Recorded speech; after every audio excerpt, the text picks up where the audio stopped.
একটি ছোট্ট গ্রামের দরিদ্র ছেলে রিফাত বাবাকে ছোটবেলায় হারিয়েছে। সংসারের দায়িত্ব মায়ের কাঁধে।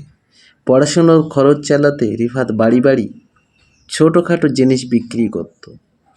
একদিন দুপুরে প্রচণ্ড রোদে হাঁটতে হাঁটতে সে খুব ক্ষুধার্ত তৃষ্ণার্ত হয়ে পড়ে, কিন্তু তার পকেটে এক গ্লাস পানি কেনার মতো টাকাও ছিল না।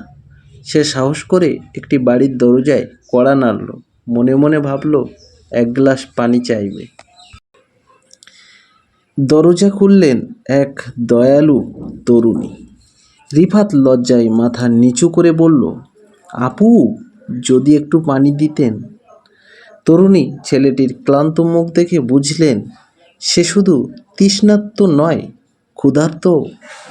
তিনি এক গ্লাস পানি নয়, এক গ্লাস দুধ গরম করে এনে দিলেন। রিফাত ধীরে ধীরে দুধটা পান করল। তার চোখে জল চলে এলো। সে বলল, আমি কত টাকা দেব? তরুণী মুচকি এসে বললেন, ভালোবাসার দাম টাকা দিয়ে হয় না। তুমি বড় হয়ে একজন ভালো মানুষ হবে, এটাই আমার পাওনা।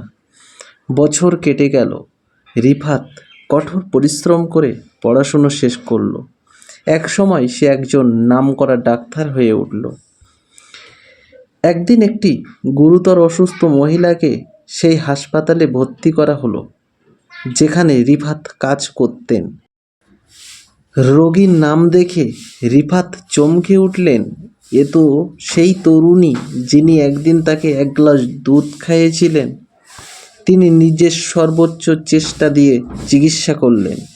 কয়েকদিন পর মহিলা সম্পূর্ণ সুস্থ হয়ে গেলেন, কিন্তু হাসপাতালের বিশাল বিল দেখে তিনি ভেঙে পড়লেন।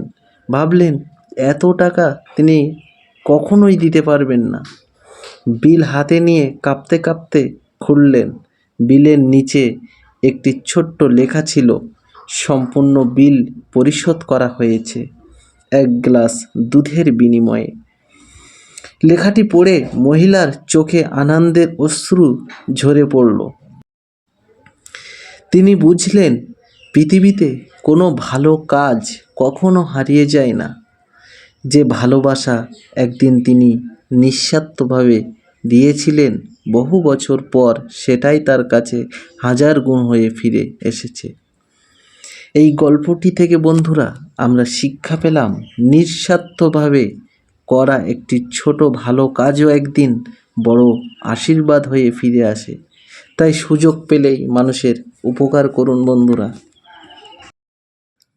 ভিডিওটি ভালো লাগলে অবশ্যই লাইক, কমেন্ট এবং সাবস্ক্রাইব করে আমাদের পাশে থাকবেন বন্ধুরা।